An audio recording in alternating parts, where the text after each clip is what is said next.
After untangling the two main characters' mess, I entered the room like an explorer, walls adorned with kiddie masterpieces. Knowing they had a little one, I crouched down and saw little Leah's face frozen in terror, and then silence hit like a brick wall. I nearly lost it hearing this. How could this lunatic be so cold? Later, he became BFF with little Leah. Filled with questions, I drove like a madman to his place, eager to unravel the mystery as he calmly asked me to cool my jets. He pulled out insulin from a drawer and jabbed his belly. Curious, I asked if he had diabetes, and he replied, yep. He had a super rare type 2 diabetes. Taken aback, I said I had it too. He nodded, yeah, it runs in the family. I didn't get it at first, but then he dramatically sighed. A week ago, a cop showed up and checked his phone. Turns out he swabbed his DNA because of my previous vacation in the slammer. He found out about our connection, and I was left speechless for what felt like forever, and then finally asked him, is the snow ant in the story? He said yes. I was momentarily brain fried, then quickly pieced it together. If Snow Ant is my mum, then Little Lee is my aunt. But here's the kicker, I just got cozy with Little Lee last week.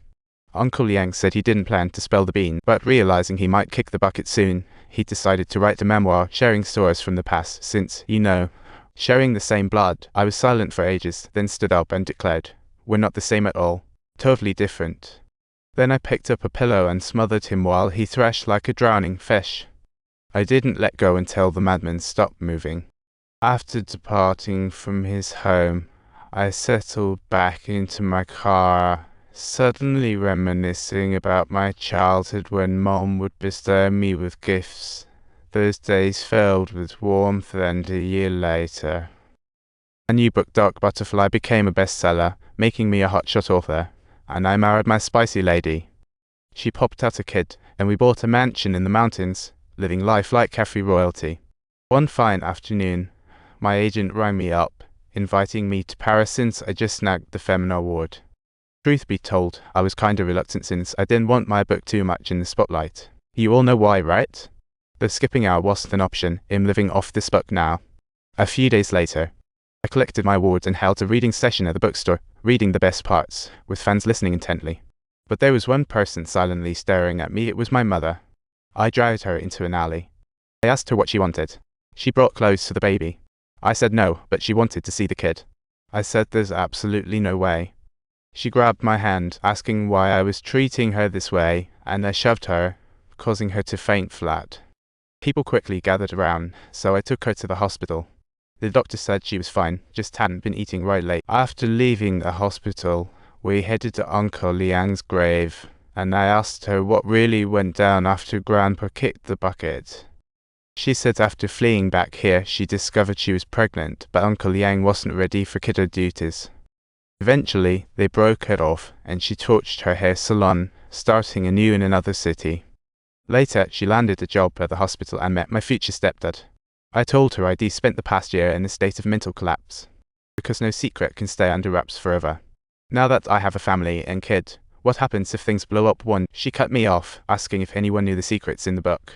I said no, then it hit me I might be wrong. There's someone who might know the truth behind this novel. It's been over a year since I last saw him, but he's still the same old guy. I had no clue how to begin.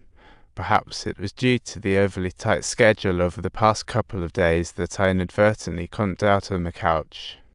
He casually flipped open the novel I had prepared for my book club, but I only got halfway through it when he rudely dragged me out of my sweet slumber, and his very first words were an unforgiving "get lost." I was clueless about what just happened. He asked if Liang had told me about his parents being killed. I nodded, and he started roaring like a mad lion, saying I clearly knew the truth, but was trampling over it for fame. I tried to explain, but the book is just Liang's words. I merely documented them, didn't change a thing. He shot back, that's not the truth. I was there the day they got killed, saw it all go down. Hello, Nasha. How's your day been so far? I didn't buy it at all. He was only 5 then, terrified his memory could be all jumbled up. He was done talking to me and booted me out of his house, exiting his place. I've always wondered why Jaifu suddenly kicked the bucket, so I tried to find his family, but they clearly weren't interested in seeing me.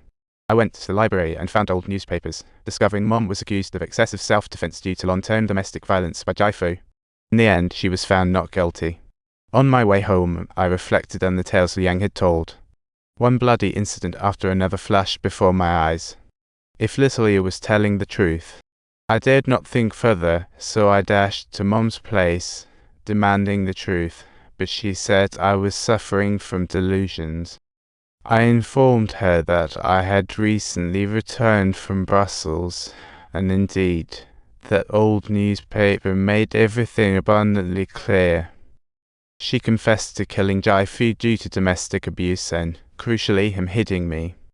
I didn't want to hear any more lies. I was convinced she was responsible for those deaths, and Liang had been shouldering all the blame for her out of love. Yet, like a fool, I killed my own father. She still wouldn't admit it, insisting all of this was my imagination, saying I wanted to give the story a bigger twist. My emotions crashed down yet again. I reached out to grab her by the neck, feeling she had ruined